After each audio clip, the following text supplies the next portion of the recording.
Peter, what would you tell yourself? Yeah, I think it's interesting because, I've had Davey join me 18 months after in another territory of Scotland, and now we've formed a business, so we spend a lot of time talking about this in our journey, and we've got 2 or 3 members of the staff joining the business as well.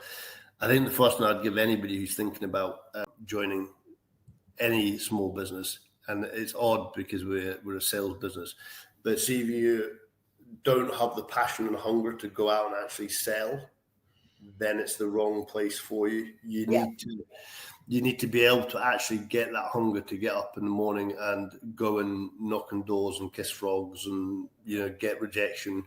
That is a part of the sales process, and I think it makes us stronger as geeks because we have to do what our clients who start businesses need to do. So for me, go in there with full expectations that your first year, 2 years is you learn a lot, you kiss lots of frogs, you do everything old school, go meet people, pick up the phone, send emails, get rejection, be resilient. It's exactly what sales life is. You're less of a sales director, more of a salesperson, which I think for a lot of people who join the network don't fully realize, I suppose.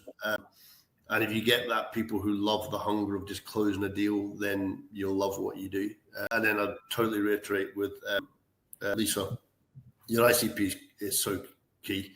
I think the natural challenge for all small businesses is you walk away from a salaried role, you start a business, and very quickly you think, and I'm trying not to swear, so excuse me if I do, but you think, oh my God, I have to pay the mortgage.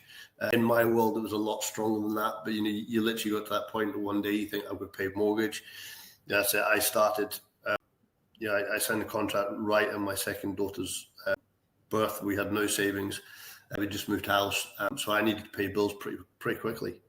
So I did exactly what we tell clients not to do and tried to sell everything to anybody. I widened the scope so much because I was just so desperate to get paid. And for me, knowing your ICP, knowing where your strengths are, and I think we mentioned it earlier here, the network is key. But the real strength of salespeople is the black book. It's who you know, the relationships you've built over the years. So use them. And I think for me, it's amazing the amount of people who come into this world and then don't speak to previous bosses and previous employers and competitors and customers and suppliers. To me, if I was doing it again, my first 3 weeks would just spend on the phone to everybody in my black book to tell them what the hell I'm getting up to.